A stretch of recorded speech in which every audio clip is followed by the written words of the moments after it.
Bismillahirrahmanirrahim. Assalamualaikum warahmatullahi wabarakatuh. Selamat pagi teman-teman semua. Semoga teman-teman diberkahi Allah Subhanahu wa taala. Baiklah, saya Hadi Pratama bersama Muhammad Riyad Aufari. Kami dari kelompok 2 insyaallah akan membahas tentang kuantitatif korelasional. Pembahasannya yang pertama ada pengertian penelitian korelasional. Pengertian penelitian korelasi.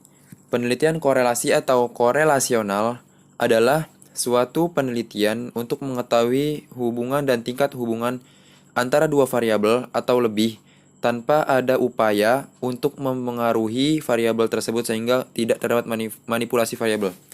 Ini bahasa bukunya ya teman-teman. Mungkin teman-teman ada yang bingung atau agak sulit kata-katanya atau bahasanya. Sedikit saya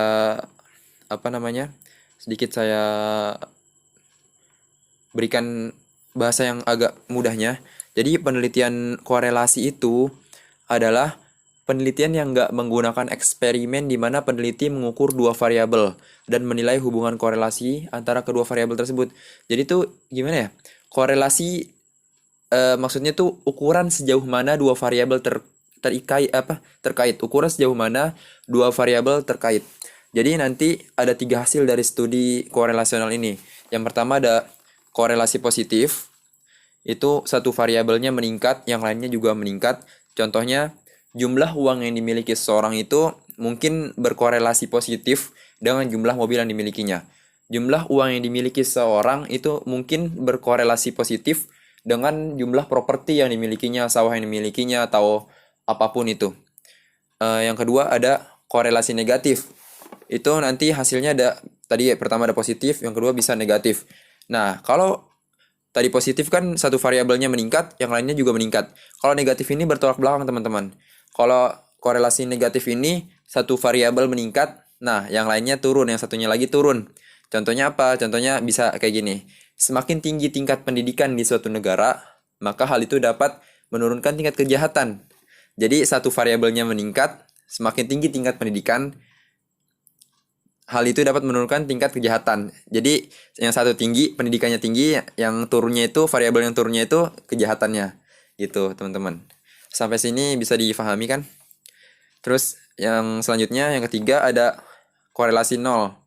Jadi hasil studi korelasional itu ada korelasi positif, negatif, sama korelasi nol. Itu nggak ada hubungannya, nggak ada korelasinya. Contohnya apa? Contohnya itu jumlah kopi yang diminum dengan tingkat kecerdasan itu kan nggak ada hubungannya, nggak ada korelasionalnya ya. Nah itu teman-teman. Jadi nggak ada hubungannya, nggak ada korelasional, nggak korelasi. Selanjutnya ada tujuan penelitian korelasional. Tujuan penelitian korelasional menurut Surya Brata adalah untuk mendeteksi sejauh mana variasi-variasi pada suatu faktor berkaitan dengan variasi-variasi pada satu atau lebih faktor lain berdasarkan pada koefisien korelasi.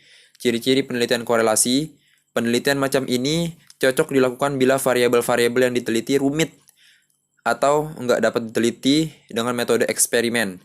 Selanjutnya, studi macam ini memungkinkan pengukuran beberapa variabel dan saling hubungannya secara serentak dalam keadaan realistiknya. Selanjutnya, output dari penelitian ini adalah taraf atau tinggi rendahnya saling hubungan, dan bukan ada atau tidak adanya saling hubungan tersebut. Selanjutnya akan dilanjutkan oleh Muhammad Riyad Aufari. Macam-macam penelitian korelasional ada 3, yaitu penelitian hubungan, penelitian prediktif, dan korelasi multivariat. Rancangan penelitian korelasi adalah korelasi bivariat, regresi dan prediksi, regresi jamak, analisis faktor. Rancangan korelasional yang digunakan untuk menarik kesimpulan kasual. Kemudian desain dasar penelitian, penentuan masalah, peninjauan masalah atau studi kepercayaan, perancangan penelitian atau metodologi penelitian, pengumpulan data, analisis data, dan simpulan. Kemudian kelebihan penelitian korelasi adalah kemampuan untuk menyelidiki hubungan antara beberapa variabel besar bersama-sama simultan. Penelitian korelasional juga dapat memberikan informasi tentang derajat kekuatan hubungan antara variabel-variabel yang diteliti. Penelitian ini berguna untuk mengatasi masalah yang berkaitan dengan bidang pendidikan, ekonomi, sosial. Kekurangan penelitian korelasi hasilnya cuma mengidentifikasi apa sejalan dengan apa, tidak mesti menunjukkan saling hubungan bersifat kasual. Sementara dan sekian, terima kasih. Itu dari presentasi dari saya dan Al Hadi Pratama.